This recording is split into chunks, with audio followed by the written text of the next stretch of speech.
दोस्तों, ATV अहरा में आप सबका स्वागत है। डॉक्टर दुआ का अभिनंदन, नमस्कार। आप सब हमें रोज सुनते हैं। आपसे आरजू है, आग्रह है कि ATV अहरा को सब्सक्राइब कीजिए, लाइक कीजिए और फॉरवर्ड अपने साथियों में कीजिए ताकि ज़्यादा से ज़्यादा लोगों तक पहुंच सके। आज हम आपसे जो बात करने जा रहे हैं कि देश, भारत देश किसका है। ये देश में रहने वाले 150 करोड़ की आबादी का है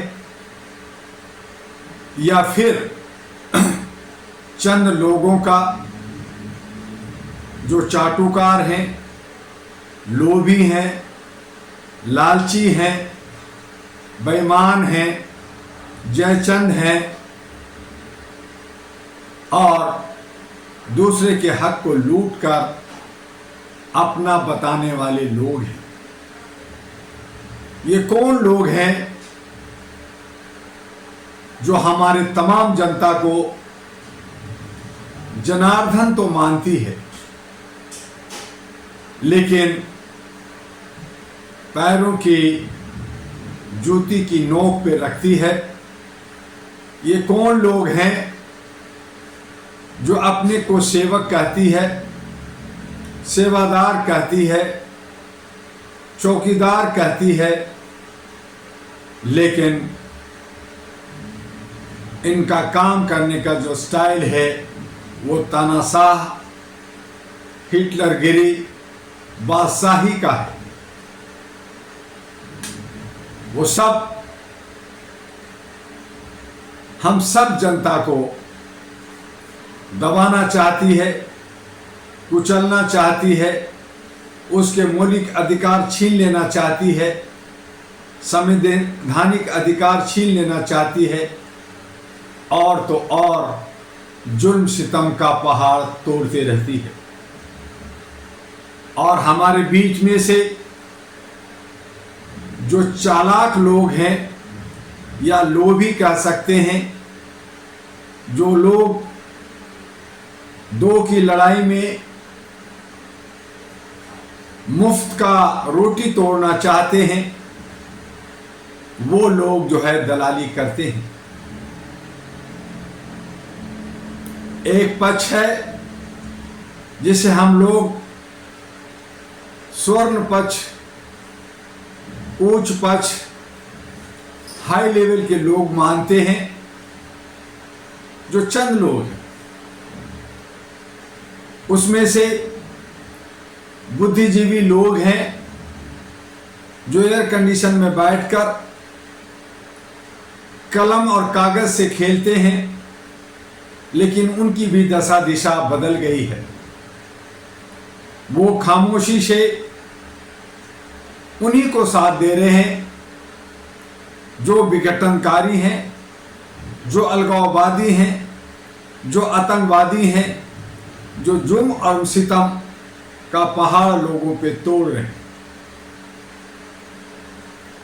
साधारण व्यक्ति, आम जनता,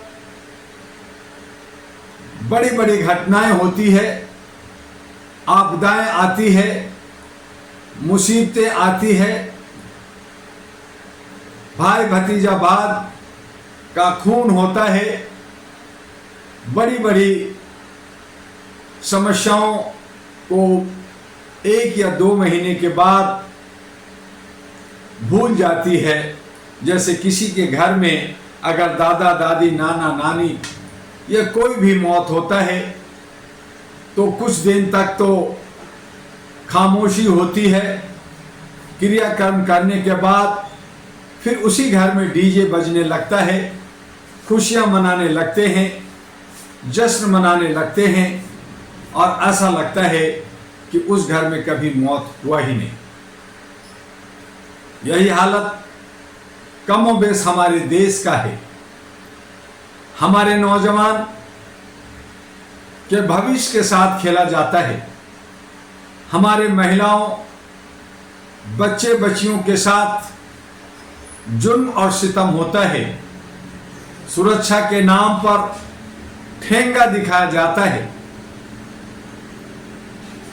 और ऐसी सूरत में जहां सत्ता अच्छे सच्चे लोगों के बीच में होना चाहिए, अच्छे सच्चे लोग देश के कमान को संभालें, लेकिन वो इतने डरे और सहमे होते हैं कि वो सोच भी नहीं पाते, सपना देखते हैं लेकिन घर से बाहर नहीं निकलते, और अगर निकल गए तो वो इस कदर डरे हुए कोने में बैठे होते हैं जहां कोई पहचान ना पाए।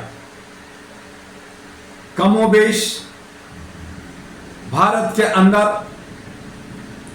5000 से ज्यादा पार्टियां बनने का मतलब था कि लोकतंत्र में सब अपने अपने हिस्सेदारी भागीदारी चाहते हैं, लेकिन होता क्या है, कुछ कॉरपोरेट कंपनियां, कुछ डॉन, कुछ बदमाश, कुछ क्रिमिनल और कुछ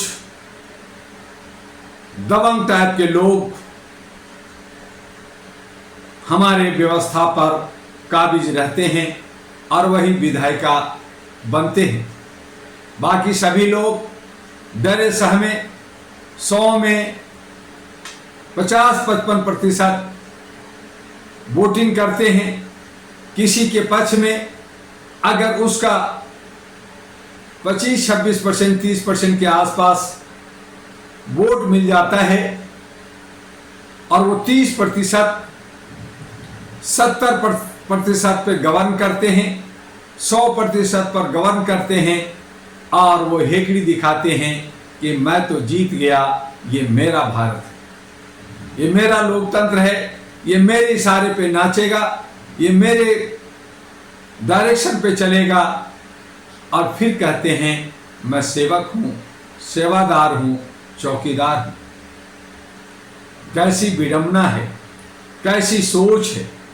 इनसे हम कैसे बाहर निकलेंगे, कैसे अपने लोकतंत्र को बचाएंगे, कैसे हम संविधान को बचाएंगे, कैसे मानवता को बचाएंगे, कब हमारे बीच में अमन और शांति सौहार्द होगा, कब हमें मनुष्यता का एहसास होगा, हम एक दूसरे के सहयोगी और सहायक होंगे, हम एक दूसरे को भाई बहन मानते हुए प्यार की जो है वर्षा करेंगे, ये कब होगा, ये सोचने वाली बात बन जाती है। हर कोई गुट अपनी आवाज, अपनी मांगे रखते हैं, लेकिन जो हमारे सेवक सेवादार हैं उसे नज़रअंदाज करते हैं, जैसे कुछ हुआ ही नहीं, या कोई कुछ बोल नहीं रहा, कहीं कोई रो नहीं रहा, कहीं कोई किसी को कोई तकलीफ नहीं। तकलीफ का अंबार है, समस्या का अंबार है, हर तरफ अराजकता है, हर तरफ असंतोष है, हर तरफ हम टूटे और बिखरे हुए करा रहे हैं, लेकिन उस पे हमारे नेता बड़े आन और बान शान से कहता है कि सब कुछ ठीक है और मैं विश्व गुरु हूं और मैं जो चाहूंगा वही होगा। जरूरत आन पड़ी है कि हमें गुलामी का एहसास हो, जरूरत आन पड़ी है कि हर समस्या का जिस तरह से हम भूल जाते हैं उसे याद करने का और उसे समेट कर एक बदलाव, एक जन क्रांति, एक सकारात्मक सोच लेकर आगे बढ़ने का।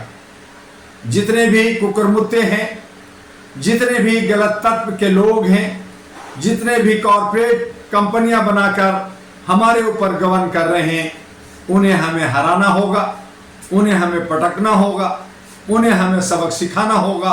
और इसके लिए हम आपको हिम्मत और हौसला के साथ एक जज्बा पैदा कर करके, चाहे वो बड़ी से बड़ी हस्ती हो, बड़े से बड़े ताकत हो, बड़ा सा बड़ा पहाड़ हो, बड़ा सा बड़ा पार्टी हो, उन्हें उठा करके बाहर फेंकना होगा। ये काम जिस दिन जनता कर लीगी, उस दिन हमारा लोकतंत्र बचेगा, उस दिन संविधान की जय होगी और उस दिन भारत धर्मनिरपेक्ष सेकुलर देश, अमन शांति का देश, विश्व गुरु कहलाएगा और अखंड भारत भी हो सकता है।